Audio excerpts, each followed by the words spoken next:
Hey yo guys, I'm just about to use my Royal Vacola unit, which is my bigger of my two units I've got. I haven't actually used it to Vacola like you would with the simple natural unit.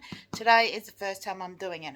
So I need to make sure the temperature gauge is correct. So I just thought that I would bring you guys along so you can see how I'm going to check that the water temperature is correct in this unit.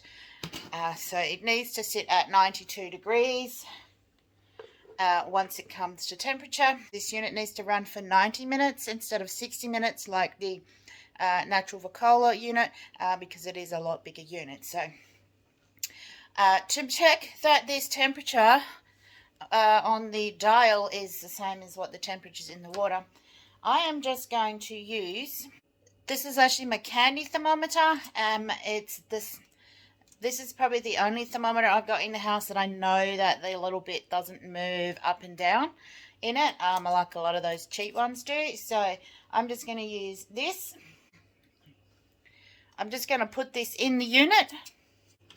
So my jars are all in here. They're all filled up. I have cordial in here. I have orange and mandarin cordial, and the ones with the blue tops are mandarin cordial. So I'm going to I'm just putting that in there. I might actually put it on the side because I know, there we go, it's not going to sit under the water otherwise. So there, so I've just put that in there, and now I'm going to pop the lid on.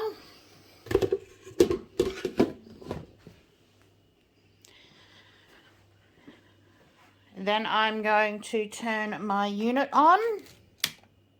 So I've turned my unit on and I've set it to where it looks about that it might be about 92 degrees.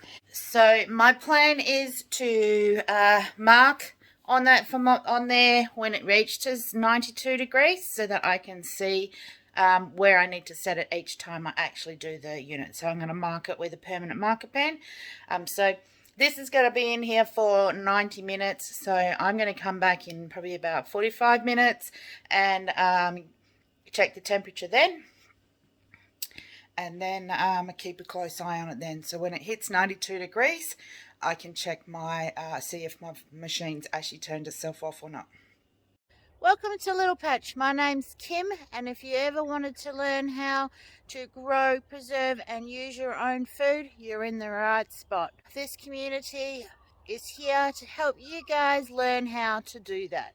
So hit the subscribe button to keep up to date with all the new videos that are going to be coming out over this coming season, and we will see you out in the garden, in the kitchen, in the pantry, or wherever we happen to be today.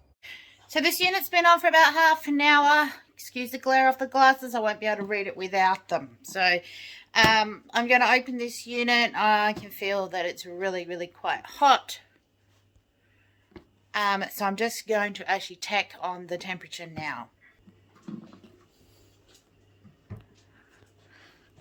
So you can see, you might be able to see there's a little bit of steam coming off it, and there's a few bubbles starting to come up. So we're going to just check this thermometer out and see where we are at. There we go. So we're at 60 degrees and dropping because it's out of the water.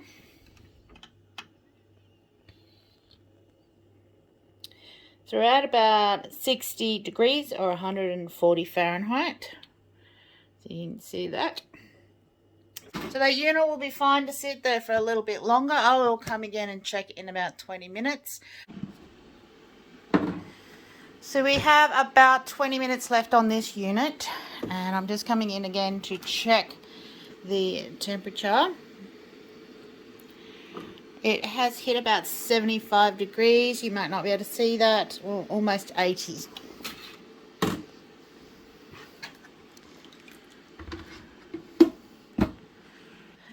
So the unit looks like it's not actually going to boil. It still has got 20 minutes left on it.